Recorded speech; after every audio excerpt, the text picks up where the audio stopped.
सत श्री अकाल, नमस्कार बंधुरा। आज के आमी आपनादेरके डिलिशियास राबड़ी कुल्फी मालाई आइसक्रीम बानिये देखाबो। आगे থেকেই চুলোয় আমি 250 মতো দুধ নিয়ে সেটাকে ঘন করতে দিয়ে দিয়েছিলাম। লো ফ্লেমে এটাকে ঘন করলে বেশি ভালো হয়। এটা মোটামুটি ঘনই হয়ে এসছে।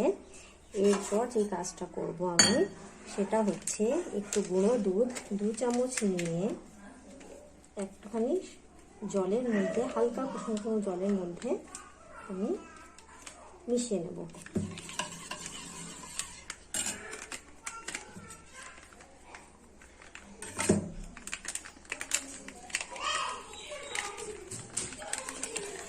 ভালো করে এটাকে মিক্সড করে নিয়ে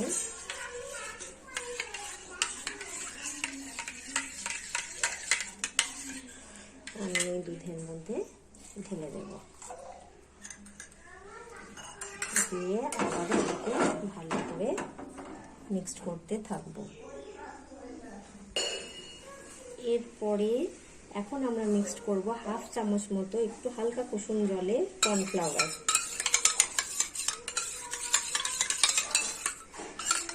ঘরোয়া পদ্ধতিতে কখনো এইভাবে আইসক্রিম তৈরি করে দেখবেন, খুবই সুন্দর খেতে লাগবে।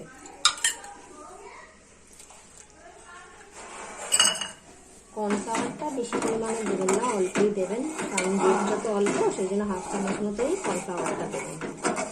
এরপরে যেটা দিতে হবে, আপনারা আপনাদের টেস্ট অনুযায়ী চিনি মিক্সড করবেন। আমি যেমন এখানে এই চামচের ছোট্ট চামচের 6 চামচ মতো চিনি দিচ্ছি।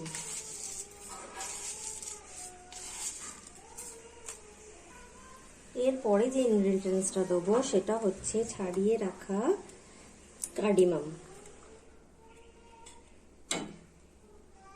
বা এলাচ, যেটাকে বলি আমরা সাধারণ বাংলায়। সেই এলাচকে একটু ছাড়িয়ে নিয়ে তার দানাগুলো জাস্ট এতে মিক্সড করে নেব।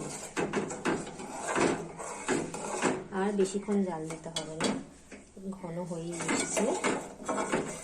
এবার একটু ফ্লেমটা হাই করে ঘন ঘন নাড়িয়ে নেব। আর কেটে রাখা ড্রাই ফ্রুটস, আমি এখানে কিছুটা আলমন্ড আর কিছুটা কাজু নিয়ে নিয়েছি। আপনারা চাইলে যে কোনো বাড়িতে ড্রাই ফ্রুটস থাকলে অল্প করে একটু দিয়ে দিতে পারেন, এতে আইসক্রিমের টেস্ট একটু কুলফির ভালো হয়।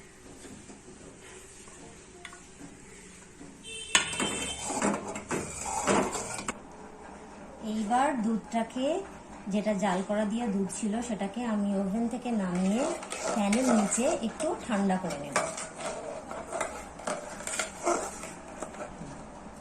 এইবার আমরা একটা আইসক্রিম মোল্ড, যদি নাও বাড়িতে থাকে, একটা যে কোনো প্লাস্টিকের পাত্রে এরকম করে ঢেলে